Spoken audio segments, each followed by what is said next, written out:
விதவிதமான ஆடை ஆபரணங்களுடன் உங்கள் பண்டிகை நாட்களை ஒளிமயமாக கொண்டாட ஸ்ரீநகரில் உள்ள வேலவன் ஸ்டோர்ஸுக்கு வாங்க. தினமலை நேயர்களுக்கு அன்பான வணக்கம். நம்மோடு மூத்த பத்திரிகையாளர் டெல்லி ராஜகோபாலன் சார் இணைந்திருக்காங்க. சார் வணக்கம். வணக்கம், நமஸ்காரம்.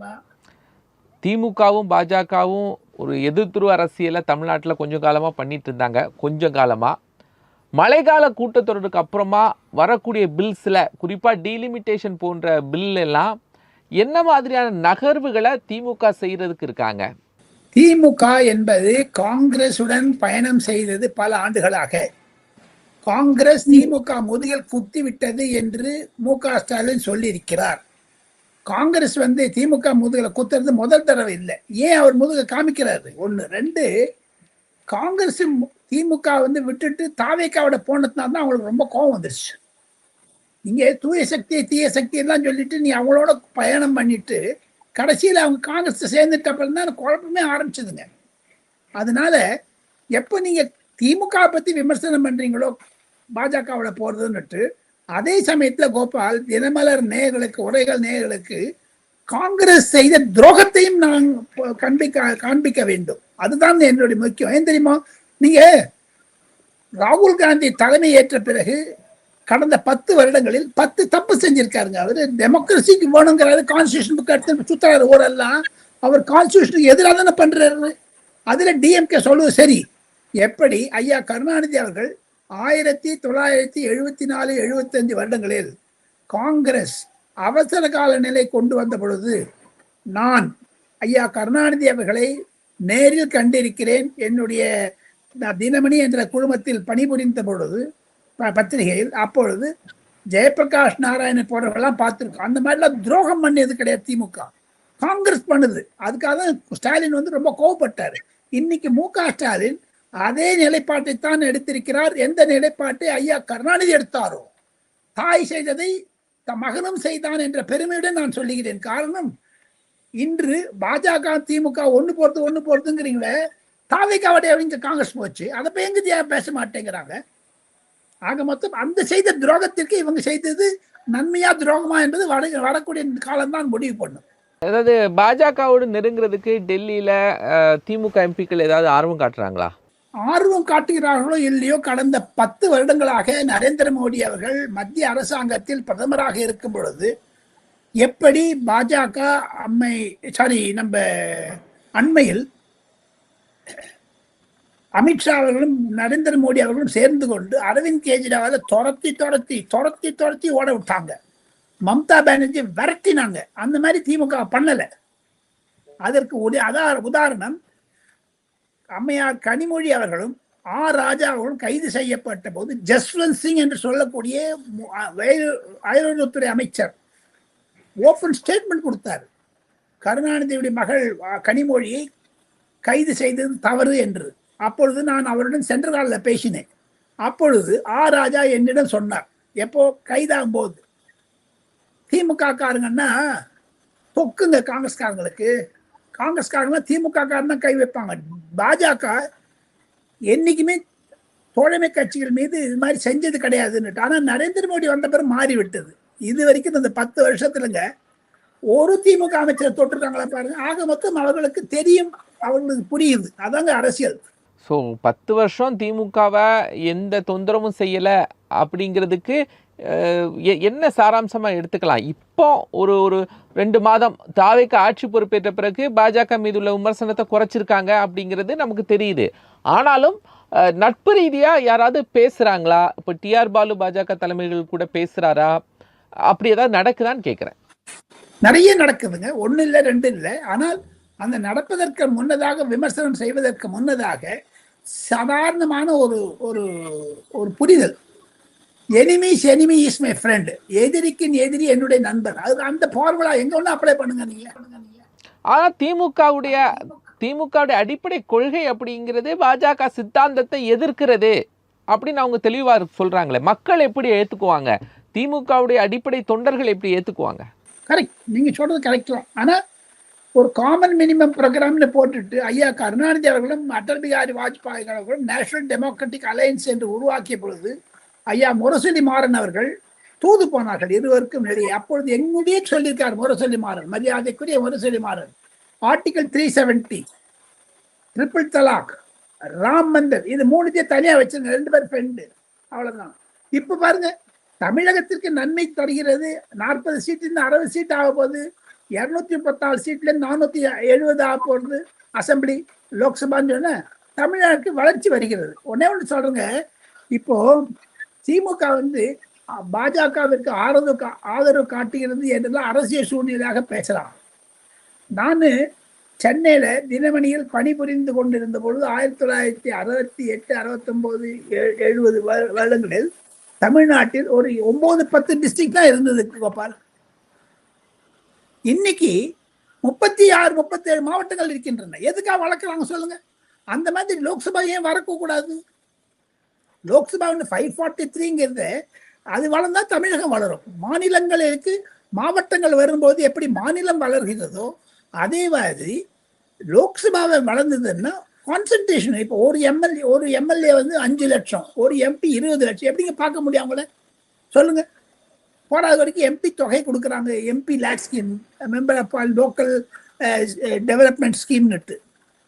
அது மூலம் படம் கூட உங்களால் பார்க்கவே முடியாது. தேர்தலும் பொழுது நீங்க பாக்குறீங்களே தவிர அப்புறம் எந்த எம்எல்ஏ வராங்க? காரணம் 200 மொத்தம் 20 லட்சம் 30 லட்சம் வாக்கு எவங்க போக முடியாங்க? ஏரியா பாருங்க. அதற்காக டீலிமிட்டேஷன் என்று சொல்லுகிறார்கள். அதுக்கு திமுக ஒத்துக்கலையே சார். அதுக்கு திமுக இதுவரைக்கும் ஒத்துக்கலையே. திமுக ஒத்துக்கொள்ளாமல் எப்படி அந்த பில்ல அவங்க பார்லிமெண்ட்ல நிறைவேற்ற முடியும்? லோக்சபால பாஜகவுடைய ஸ்ட்ரென்த் கம்மி இல்ல, குறைவு இல்ல. அதுதான் மைனாரிட்டி அரசாங்கம் செய்கிறது. எப்படி விமன்ஸ் பில்ல இது பண்ணாங்க? ஒன்று நிச்சயங்க. இது வளர்ச்சியை பார்த்து செல்லுகிறது. ஏங்க ஒண்ணு சொல்றேன் கோபால், காங்கிரஸ் ஏங்க நேத்தி மணிஷ் திவாரியோட நரேந்திர மோடி ரொம்ப நாள் பேசியிருந்தாரு பஞ்சாப்ல. காங்கிரஸ் உடைய போகுதுங்களா? எந்த தைரியத்தில் அவங்க வந்து கொண்டுறாங்க அந்த பில்ல? 240 வச்சுட்டு 363 எப்படி ஜம்ப் பண்றாங்க? 108 வச்சு 144 எப்படி ஜம்ப் பண்ணார் விஜய்? 240 வச்சு மோடி அவர்கள் எப்படி 360? திரிணாமுல் காங்கிரஸ் உடைந்தது. 2026 மே மாதத்தில் தமிழகத்தில் புது ஆட்சி அமர்ந்தது. அதில் மாறுதல் திமுகவிற்கு ஒரு மாறுதலை கொடுத்தது. பொதுமக்கள் காங்கிரஸ் செய்த துரோகத்திற்கு திமுகவுடன் பாருங்க.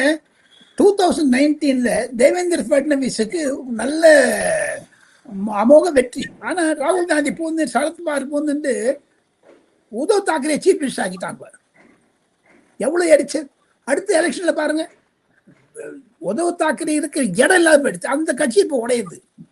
திரிணாமுல் காங்கிரஸ் உடையது. மேற்கு வங்காளத்து ரிசல்ட்டும் அசாம் ரிசல்ட்டும் இந்த டீலிமிட்டேஷனை கொண்டு வதற்கு துரிதப்படுத்தியது. இரண்டாவதாக சொல்றேன், பாராளுமன்றம் கட்டும்போது எல்லாரும் சொன்னாங்க இவ்வளவு பெரிய இடம் நேரத்து கட்டணும்ட்டு. இப்ப பாருங்க 853 எம்பி சொக்கிற மாதிரி பண்ணிட்டாரு பாருங்க. அந்த பாராளுமன்றத்தை தயார் செய்த பிறகுதானே இந்த பில்லை கொண்டுறாங்க அவங்க. அதை பாருங்க, அதெல்லாம் எவ்வளவு தூரமான ஒரு ஃபோர்ஸ் ரைட்டட்னஸ் இருக்கணும். அதெல்லாம் யோசிச்சு பாருங்களேன். காங்கிரஸ்க்கு இருந்தது அது பணம் பண்ணாங்களே திருத்தாங்களே பாருங்க. என்னங்க லூட் அடிச்சாங்களே தமிழ்நாடு இந்த எல்லா ஊர்லயும். 2G வந்து நம்ம ராஜா போன்றிருக்காங்க. 2G பண்ணது முழுக்க காங்கிரஸ் பண்ண வம்பு. முன்னூத்து மேல பழி சொல்றது. அதனால தான் பொதுமக்கள் காங்கிரஸை 0 ஆக்கியிருக்காங்க வட இந்தியாவில். இப்ப பாருங்க டீலிமிட்டேஷன் எதுக்குறே சொல்றாங்க. காங்கிரஸ் உடைய போகிறது 2026 ஆகஸ்ட் முதல் என்று எழுதி வச்சுங்க நீங்க. அந்த தைரியத்தை தான் காங்கிரஸ் வந்து உடையிறோங்கிற தைரியம் தான் நரேந்திர மோடி அமித்ஷாவை சேர்ந்து பண்றாங்க. அதற்கு திமுக காங்கிரஸ் இந்தியா முழுவதும் செங்குத்தான பிளவா இல்ல மாநில வாரியா ஏதாவது பிரச்சனையா சார்? அதை தெளிவுபடுத்தணும்ல. நடக்க போகுது கோபால். ஒண்ணு பஞ்சாப்ல தேர்தல் நடக்க போகுது கோபால். அங்க 8 எம்பி வச்சிருக்காங்க. 8 பேரும் வெளில வந்தாலும் யாரு கண்டாங்க? வெஸ்ட் பெங்கால் தேர்தலுக்கு பின்னதாக திரிணாமுல் காங்கிரஸ் முறிந்தது, ஸ்பிளிட் ஆச்சு. இப்ப பஞ்சாப்ல அசம்பிளி தேர்தலுக்கு முன்னதாவே காங்கிரஸ் ஏன் ஸ்பிளிட் ஆகக்கூடாது? ராஜஸ்தான் ஏன் ஸ்பிளிட் ஆகக்கூடாது? அதெல்லாம் எதிர்பார்க்கலாமே. நீங்க திமுகவுக்கும் பாஜகவுக்கும் மறைமுக பேச்சுவார்த்தைக்காக கேட்டீங்க. நான் சொல்றேன் உங்களுக்கு, டெல்லியில இருந்து பாஜகவிற்கும் காங்கிரஸ் டிசிடென்ஸுக்கும் பேச்சுவார்த்தை நடக்கிறது. அந்த தைரியத்தாங்க சார் கொண்டுறாங்க. இன்னைக்கு தைரியம் பாருங்க, 322 வச்சிருக்காங்க. எப்படி வச்சிருக்காங்க? 240க்கும் 390 எப்படி வச்சிருக்காங்க? இதுக்கு அவங்க ஒன்னொன்னு ஸ்பிளிட் பண்ணி தான் கொண்டுறாங்க. இதை 3 மாசமா ஏற்பாடு பண்ணாங்களா இல்லையா? பாஜக அவருடைய தூரதிருஷ்டியை நீங்க பாராட்டணும். ஒன்னொன்னு சொல்றேன், பழைய பாராளுமன்றத்தில் 543 பேர் தான் உட்காரும். அதே பாராளுமன்றத்தில் 400 சொச்சு பேர் தான். அதுவும் டீலிமிட் பண்ணி தான் இன்க்ரீஸ் பண்ணாங்க 1974-75 சமயத்தில். அது 30 வருஷம் கழிச்சு இங்கே பண்ணும் பொழுது பாராளுமன்றம் கட்டுறதுக்கு பெரிய கட்டி விட்டார் நரேந்திர மோடி.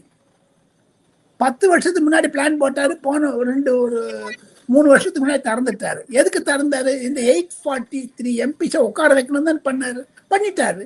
நீங்க தோக்க அடிக்கிறீங்களோ ஜெயிக்க அடிக்கிறீங்களோ, அவங்க எதுக்கு தெரியுமா பண்றாங்க? இந்த 843 கோபால் சில நிச்சயம் சொல்றேன், எழுதி வச்சுங்க. மாநில கட்சிகள் எல்லாம் காங்கிரஸை விட்டு விலக போக ஆரம்பித்து விட்டது. எல்லா பெரிய பெரிய கட்சி எல்லாம். நீ ஒரு கட்சி காங்கிரஸ் சொல்லுங்க பார்ப்போம். அப்படி விரலிட்டுங்க பணம். இன்னைக்கு சரத்பவார் வந்து என்டியோட முயற்சி பண்றேங்கிறாருங்க கோபால். அதெல்லாம் தமிழகத்தினுடைய பத்திரிகைகளோ ஊடகங்களோ யூடியூப் யாருங்க சொல்றாங்க? இன்னைக்கு தேதியில மம்தா பானர்ஜி ஒன்னில்லாத ஆக்கிட்டாங்க பாருங்க. இல்ல சரத்பவாருக்கு என்டிஏ கூட போறதுக்கான பேச்சுவார்த்தை இருக்கா சார்? நல்ல அவங்க மந்திரிச்சாப்ப கொடுக்க போறாங்க. மகாராஷ்டிரா தேவேந்திர பட்னவிஸ் அமைச்சரவையில் சரத்பவாருடைய அமைச்சர்கள் சேர இருக்கிறார்கள். எப்படி பாலிட்டிக்ஸ் எங்கேயோ போயிடுச்சுங்க வட இந்தியால. நீங்க தமிழ்நாட்டில் உட்காந்து தெரியாத பல நேயர்களுக்கெல்லாம் புரிதலை உண்டாக்க வேண்டிய கடமையில் கோபாலகிருஷ்ணன் ராஜகோபாலும் இருக்காங்க. சரத்பவார் அவர்கள் நரேந்திர மோடியை தலைவராக ஏற்றுக்கொண்டு ராகுல் காந்தியை வெளியே விட்டு வருகிறார். இன்னும் நல்ல அட்வான்ஸ் ஸ்டேஜில் போயிடுச்சு அந்த ஸ்பீச், அந்த பேக்ட். அவர் 2 பேரும் ஒன்று சேர்றது. காங்கிரஸ் தனிமையாக்கப்பட்டு விட்டது. பஞ்சாப்ல காங்கிரஸ் எதுக்கு நான் அதெல்லாம் சொல்றேன்னா, அங்க இருக்கக்கூடிய அதிருப்தியாளர்கள் காங்கிரஸ் இருக்கவங்கலாம் என்டிஏ ஓட்டு போட போறாங்க. இந்த கிராஸ் ஓட்டிங் நிறைய நடக்க போது பாருங்க. ஸோ பார்லிமெண்ட் செஷன் ரொம்ப முக்கியமா இருக்கும். இன்னொரு பக்கம் கோபால் சிம்பிளா சொல்றாங்க, இந்த parliament session make or break for Narendra Modi and also for ராகுல் காந்தி. நரேந்திர மோடி கிட்ட லட்டு வச்சிருக்காரு. இது வந்து வெற்றி அடைஞ்சதுன்னா நரேந்திர மோடிக்கு வெற்றி, இது தோல்வி அடைஞ்சதுன்னா நரேந்திர மோடிக்கு தோல்வி. அதே மாதிரி ராகுல் காந்திக்கு இது தோல்வி அடிக்க வேண்டும் என்று நினைச்சு அவர் ஜெயிச்சுட்டாங்கன்னா ராகுல் காந்திக்கு தோல்வி. அவங்க எதிர்கட்சி ஆளுங்கட்சி ஜெயிச்சுன்னா ராகுல் காந்தி மூட்டை உடைச்சிருவாங்க. அதுதானே பண்றாங்க. எங்க ஒரு மாசத்துக்கு வெளியில போறாரு, ஒரு ஃபாரின் போறாருன்னா என்ஆர்ஐ எல்ஓபி அவரு non resident Indian leader of opposition. எங்கெங்க போறாரு கோபால்? ஒருத்தன் கேட்க மாட்டான். அரசு சம்பளம் வாங்குற கேபினெட் அந்தஸ்து அவருக்கு இருக்குது.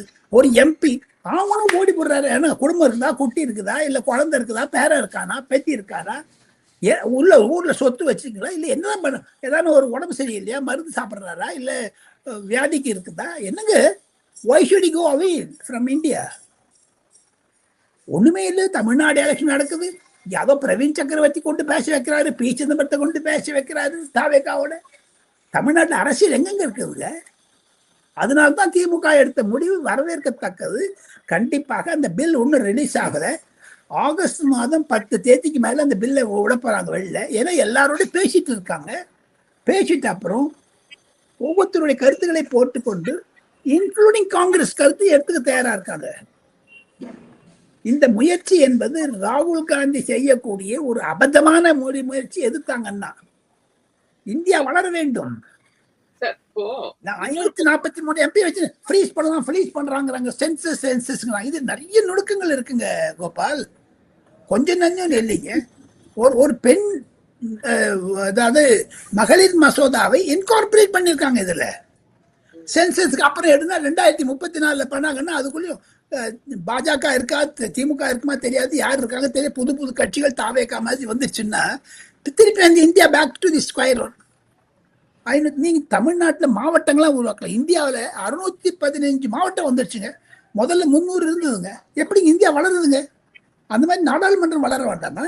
எஸ் சார், இன்னொரு பிரச்சனை இப்போ இந்தியாவில் போயிட்டு இருக்கிறது, காக்ரோச் ஜனதா பார்ட்டி அதோட சேர்ந்து சோனம் வாங் தொடர்ந்து ஒரு ஹங்கர் ஸ்ட்ரைக் உண்ணாவிரத போராட்டம் ஈடுபட்டு இருக்காரு. எதுக்குன்னு உங்களுக்கு தெரியும். ஹச்ஆர் மினிஸ்டர் அவரை பதவி விலகணும் இப்படிலாம் சொல்றாரு. உண்மையாவே அந்த உண்ணாவிரதத்துக்கு பின்னாடி என்ன நடக்குது சார்? காக்ரோச் ஜனதா பார்ட்டி என்பது உயர் நீதிமன்றத்தில், உச்ச நீதிமன்றத்தில் சசிகாந்த் என்று சொல்லக்கூடிய சீஃப் ஜஸ்டிஸ் காக்ரோச் மாதிரி நீங்க அப்ளிகேஷன் போட்டுருக்கீங்கன்னு சொன்னார். அது ஒரு காமெண்ட் அடிச்சாருங்க. அதை பிடிச்சுட்டாங்க சார் எல்லாரும். ஏதோ ஒரு அமெரிக்காவில் இருக்கக்கூடிய அபிஷேக் ருப்தே என்பவர் மகாராஷ்டிராக்காரர் ஒரு கிண்டலா ஒன்று ஆரம்பிச்சாரு, காக்ரோச் ஜனதா பார்ட்டின்னு வாட்ஸ்அப்ல. அதை பார்த்த உடனே நிறைய பேர் சேர்ந்தாங்க. அதில் ஆன்லைன் பார்ட்டி பார்த்த உடனே அவர் இந்தியாவுக்கு வந்தார். இந்தியாவுக்கு வந்தோடனே அரசாங்கம் என்ன பண்ணிச்சு தெரியுமோ, அவர் உள்ள வர வச்சுட்டாங்க. கைது பண்ணல, ஒன்றும் பண்ணல. அவர் போராட்டம் பண்ண போறேன், சரி போராட்டம் பண்ணிக்கோ. அது அண்ணா ஹசாரே மாதிரியோ, அரவிந்த் கெஜ்ரிவால் மாதிரியோ, பாபா ராம்தேவ் மாதிரியோ ஜந்தர் மந்தர்ல உட்காந்து ஊழல் எதிர்க்கு பிரச்சாரம்லாம் சொன்னாங்க. அப்போ காங்கிரஸ் பயந்து போய் அரெஸ்ட் பண்ணாங்க எல்லாரையும். பிரணாப் முகர்ஜி படம் போய் நின்றாங்க அவங்க எதிர்க்க.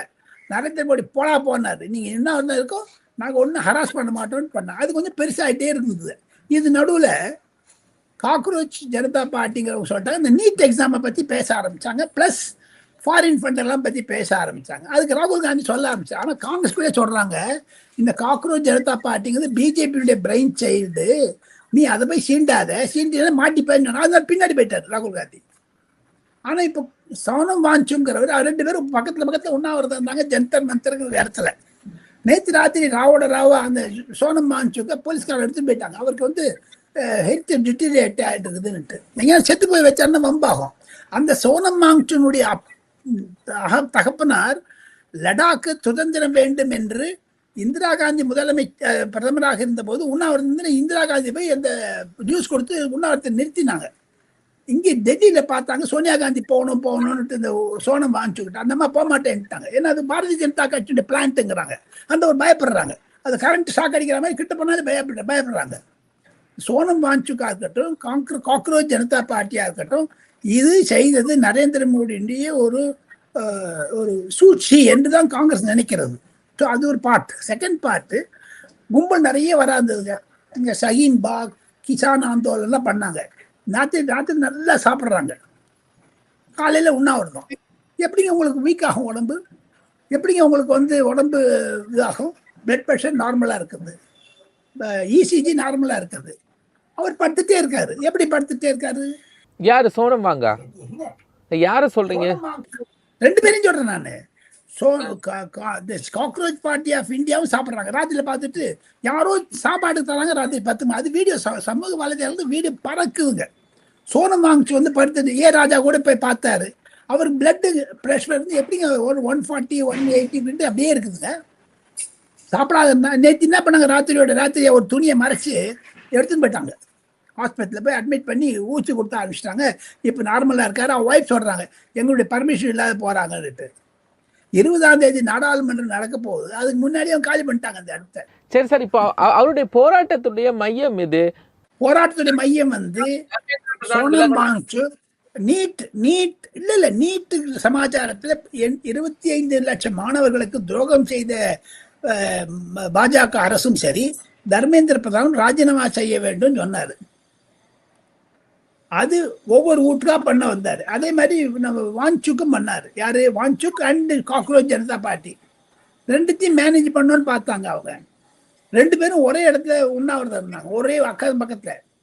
வாஞ்சுக் என்ன பண்ணாரு, லடாக் என்று இருக்கக்கூடிய ஜம்மு பக்கத்தில் இருக்கக்கூடிய இடத்துக்கு சுதந்திரம், அதாவது உங்களுக்கு அட்டானமி வேண்டும், சுயாட்சி வேண்டும் என்றெல்லாம் ஒரு போடுற. அதுலேருந்து டைவெர்ட் ஆகி திடீர்னு நீட்டுக்கு எக்ஸாமுக்கு நான் உண்ணாவிரதம் இருக்கேன்னாரு. அரவிந்த் கெஜ்ரிவால் போய் பார்த்த உடனே அரவிந்த் கெஜ்ரிவால்கிட்ட சொல்றாரு, பத்திரிகையாளர்கிட்ட, தர்மேந்திர பிரதான் எடுத்துட்டு நரேந்திர மோடி சோனம் வாங்சுக்க எஜுகேஷன் மினிஸ்டரா போடணும்னாரு.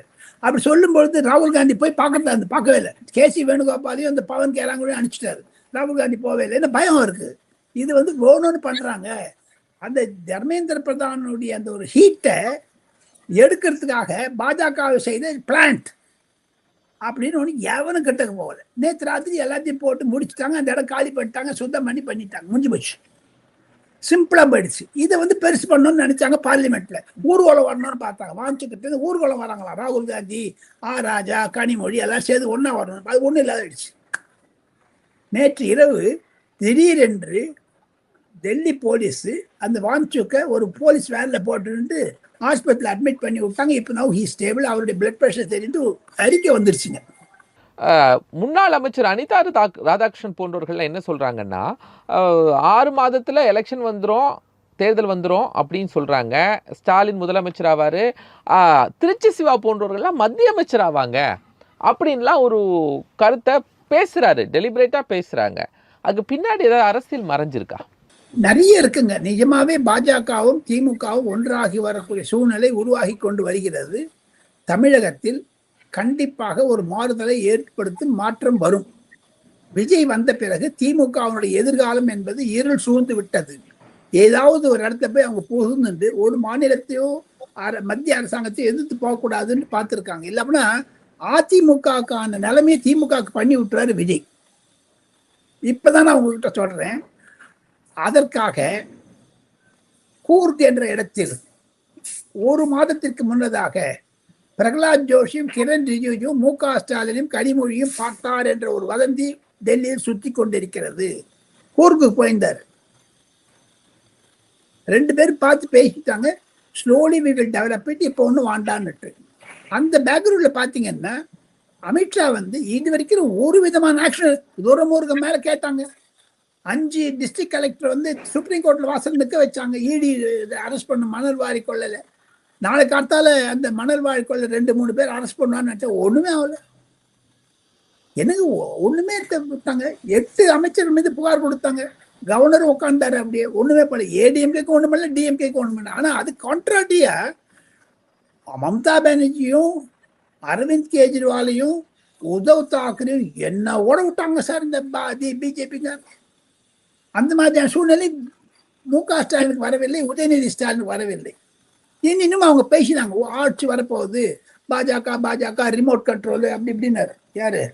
நம்ம மு.க. ஸ்டாலின். கண்ட்ரோல் இருக்குது, அவுட் ஆஃப் கண்ட்ரோல். இப்போ பாருங்க, இது மாதிரி ரிமோட் கண்ட்ரோல், இது ரிமோட் கண்ட்ரோல் வச்சு ஆட்சி நடத்தினாங்க அப்படி இப்படின்னு. அது நடக்காத போயிடுச்சு. ஆக மொத்தம் மு.க. ஸ்டாலின் தனது தவறை புரிந்து கொண்டதனால் மன்னிப்பு கேட்காத அளவிற்கு ஒரு சரணாகதி அடைஞ்சதாகத்தான் டெல்லியில் வர்ணிக்கிறார்கள். அதை பத்தி இருக்குது. ஏன்னா இது தமிழ்நாடு அரசியலில் ஒரு பெரிய மாற்றத்தை உண்டாக்குங்க. விஜய்க்கு இருக்கக்கூடிய ஒரு ஹைட் ஆஃப் ஒரு பாப்புலாரிட்டி இப்ப இருக்குது பாருங்க, உயர்வு. அது பொதுமக்களிடையே அந்த ஊழல் இல்லை என்ற ஒரு பேச்சு வர ஆரம்பிச்சிச்சு நடுவில்.